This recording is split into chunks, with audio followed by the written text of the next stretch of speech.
Hello, lovelies.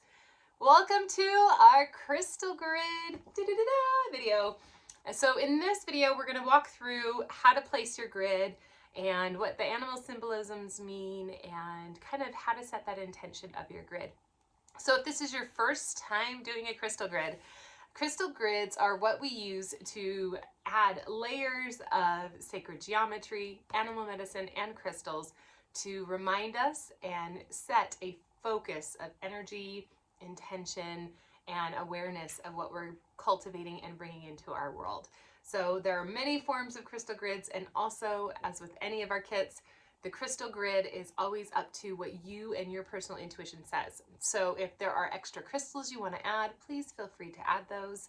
If there are crystals that you would rather use in the kit, then of course you can absolutely do those as well. I had one girl in one of the kits, she said, I just want to carry these ones with me, so how do I do my grid? And so if you feel called to carry them with you and use different crystals for your grid, you are more than happy to do that. So we'll start with the grid itself. So these are always really fun for me to make because it gets me outside of my artist bubble and gets me out of my head, and I get to see what spirit creates for you guys. So we're going to start with the big whale. So the whale is representative of our ancestors, and you can see that it's underneath because it's supporting everything we're creating. So when we talk about centering, we're talking about pulling everything into our core of our own essence and letting go of the influences of others. If you think of the whale, they're the biggest mammal in the ocean, right? So there's very little that actually will influence them or tell them what to do. And they are big enough that they can kind of do their own thing, and they have that deep sense of freedom because they know their purpose. They know when they're safe, and they know if they're not safe, what to do about it. And they always have support with them. So it's understanding that even though sometimes you feel like you're all alone, there's always those unseen forces that are supporting you, being with you, and connecting. So I love whale for that. Whales are also our inner peace. There's our breath. They remind us to breathe and connect. They remind us of what our frequency we're putting out is, or our vibration. What is it that you're radiating out that's coming back to you? Because that's probably going to be an indicator on why you can't get centered if you've been challenged with that. So I would anchor in, and as you're meditating on this, definitely grab a little bit of your salt that came in your kit, put a little bit in your mouth as you cleanse your vessel, and allow yourself to say, okay, I want to get really clear so that I can feel center. And in order to do so, let me look at where I'm maybe playing a role in some of my victim stories, in some of my areas where I'm not being fully accountable for my actions or for my part. So if we have expectations that are unrealistic, if we're expecting somebody to know something without telling them what we need, then those are all things that can block us from actually getting what we want. So tuning into that and asking your guides for that awareness of what can easily be changed so that we can have a different experience. So we have our whale. We also have the center point of the flower. So the flower is the blooming. A lot of times when we're trying to get centered, we don't realize that we are growing and we're expanding. See, and by all my plants that are about ready to go outside because winter's almost over. So we're wanting to expand. Oh, winter is over. I was just corrected. Spirit's like, it is over. Oh yeah, it is. But we're expanding and we're growing. And even though you can't see it right now, all of these plants are growing. Literally growing. They're getting bigger right before your eyes. But it's so subtle that you don't even realize sometimes. So sometimes our growth that we're getting through the chaos and the whirlwinds, we don't realize that we are growing and we are expanding. And sometimes those things are just distractions that stop us. So allowing yourself to see what might be distracting you. And we'll put a crystal there specifically for freeing up some of that distraction. Then you have the eye of the storm. This is the chaos, but it's also the point of power. If you think of the eye of the storm is the center.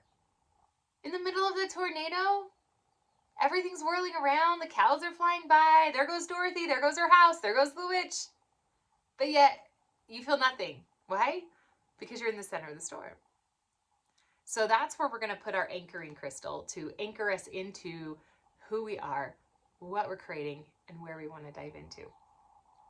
If you understand, and it's really cool because this wasn't originally planned, it came through intuitively. So that's extra, extra, extra fun.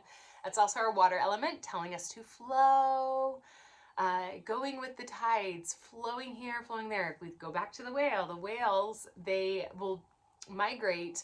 The blue whales that I recently got to see in Hawaii, they migrate between Alaska and Hawaii, and they change when the temperatures change and when the currents change. And so they like to follow that current. Why? Because it means abundance, it means food, it means everything they need will be there if they'll just flow. And I know we've talked about this in some of our previous videos, but I'm going to mention it again. The difference between flowing and surrendering to the flow is the difference between jumping in the middle of the ocean going, oh, I'm gonna drown, and then just sinking to the bottom and doing nothing about it, versus rolling over on your back and floating. And then no matter where the waves take you, you're still remaining the same.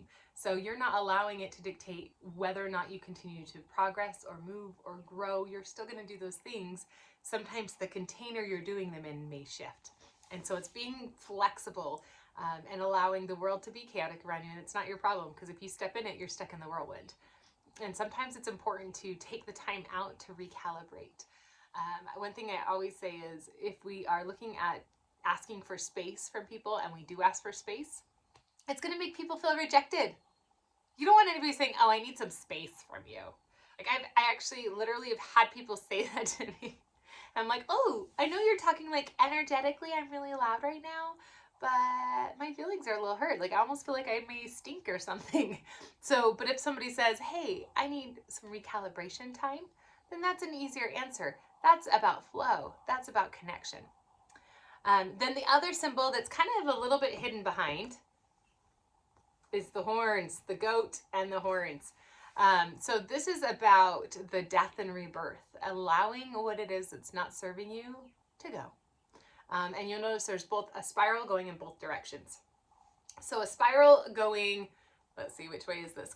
Counterclockwise is actually the unraveling, the expanding. And then one going inward is actually dialing in to find the center and the core. So you have both the things you're raveling out of and things you're raveling into to anchor. And that's why the spirals are particularly important here. Also allowing what isn't serving to go and having that stability, but also that structure. So we have the bone structure behind it to give some support. So then the symbol we have in the center is the triangle, but it's also the diamond triangle. So it's 3D. So it's actually, if you were to look at a pyramid from the top, it's more of a pyramid than anything else. Pyramid is the strongest symbol. And in our last kit, we had pyramids. And so I just couldn't get enough, I guess. So we're anchoring in the tippy top. So this is the highest point, the highest vibration on the grid. So that's where you're going to put your power stone there. Okay. So now let's look at some of the crystals. So the crystals that came in your kit, you have several. Some of them are the peridot. They're the tumbled green stones, if it will focus. And then also in your essential oil, if you can see those little crystals in there, that is also peridot. So we have double duty here.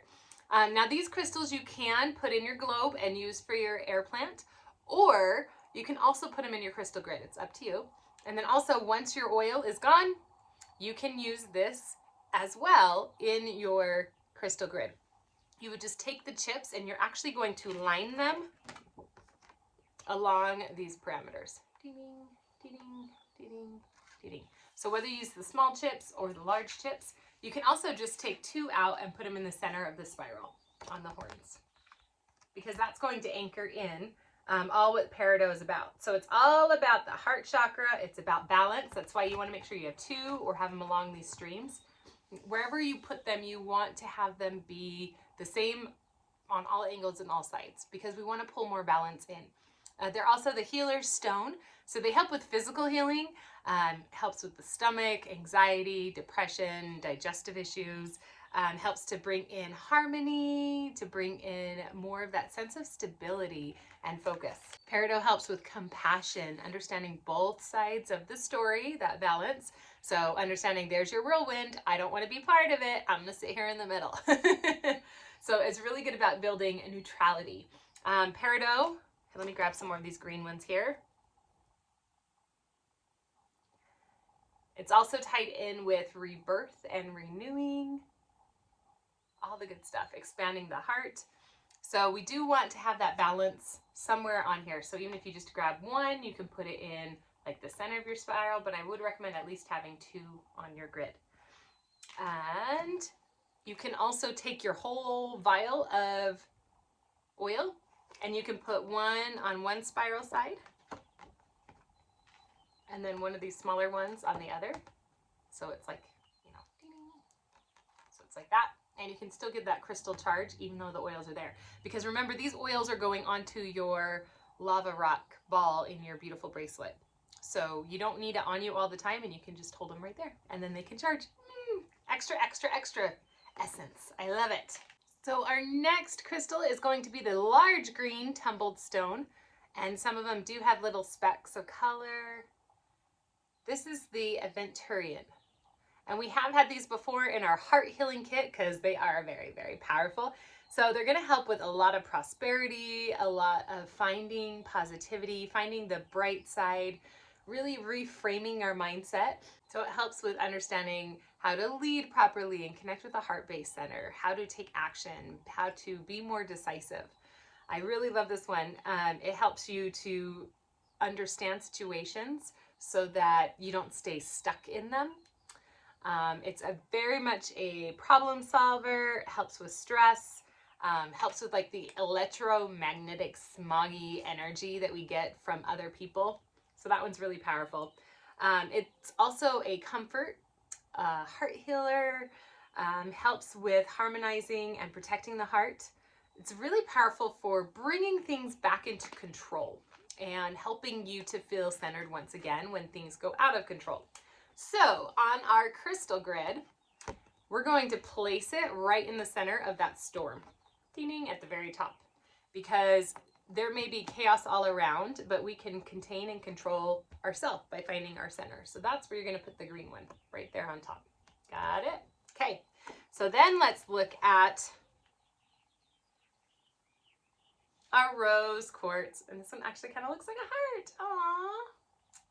So rose quartz helps to open up the heart. It heals the heart. It helps us to not allow past traumas to influence the future. And a lot of times when we're feeling disconnected and having a hard time grounding and centering and all of those things, it's because we're feeling worry that we're going to suffer, that we're going to hurt. We're trying to avoid a pain that we feel like we can't survive without.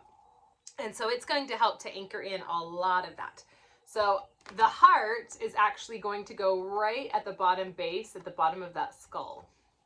So because we're allowing ourselves to honor the rebirth, honor the things that have lost, doesn't mean we have to hurt from them forever. That even though things may not be working out yet, we know they will. And so that's where we get a lot of that anchoring in of faith and hope and delight once again. Okay. Da-da-da-da. Next, we have our Bumblebee Jasper. So this is the yellow and white and dark gray, and some of you even have black on yours as well. So Bumblebee Jasper is going to help with a lot of the solar plexus, this area here. It's definitely powerful for helping to remove blocked energy, what's holding you back from creating and shining and growing. What is keeping you from center? This is going to what's keeping you from feeling centered? What's keeping you from manifesting? What is it that maybe is fear-based that's blocking you?